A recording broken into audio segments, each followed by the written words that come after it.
Hypocrisy unfolding, a judge considering how to handle the records seized in the FBI raid on President Trump's personal attorney, Michael Cohen. But my next guest says when comparing this to the Clinton investigation, there is hypocrisy unfolding with the DOJ. Here now is Congressman Matt Gaetz. He is House Judiciary Committee member.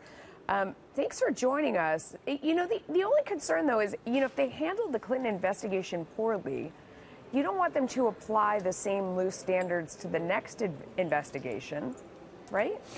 You're right, Melissa, but when there is such a clear double standard in how people are treated, it provides great context to so many of the other things happening at the Department of Justice and the FBI. As you'll recall, when Hillary Clinton was accused of mishandling classified information, destroying documents, she and her team were able to self-curate the information that they reported to the FBI and Department of Justice, and if they designated something personal, that designation was allowed to stand. Compare that to what's going on with Mr. Trump's personal attorney, Michael Cohen, where the Trump team is simply asking for the documents that were seized by Mr. Cohen to be reviewed by a special master rather than the very officials at the FBI and Department of Justice who've demonstrated bias and who, in my opinion, are really deploying a sense of hypocrisy and a double standard. Well, didn't they actually ask for them to be reviewed by themselves? I mean, they asked for the same standard. That was their motion in court, was it not?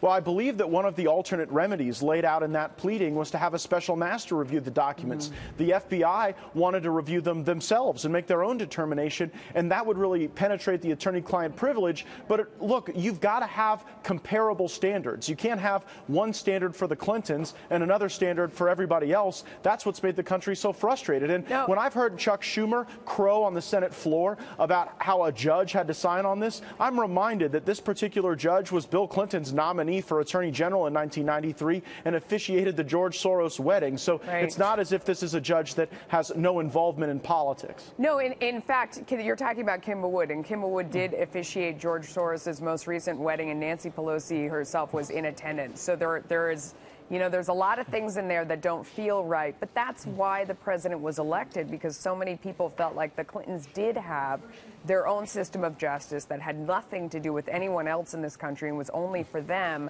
So it just seems like that what was done there was wrong. You don't want to repeat that mistake. What would be fair in your mind?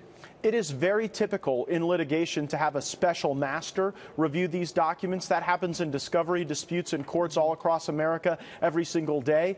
But here, the very disparate and odd thing is that you had the FBI and Department of Justice seizing these documents in a raid that is totally out of step and out of standard with how document production works. Do you believe, I mean, even if they were turned over to, so one of the arguments is that if it went to a special magistrate or a judge, like you're talking about, that it's too voluminous to have one person do it. You need to have a team that comes from somewhere. I mean, do you believe that have they already looked at these documents since they have them? I mean, I wonder what's happened to them in the meantime. I wonder that too, Melissa, and I'm particularly concerned because this is the very FBI that allowed thousands of emails regarding Hillary Clinton to be destroyed. So I think you're correct to be concerned about the chain of custody with evidence, and I don't know if they've reviewed those documents or not. I do know that these are very strange tactics that really violate the norms of how litigation works. Congressman Matt Gaetz, thank you for your time. Thank you.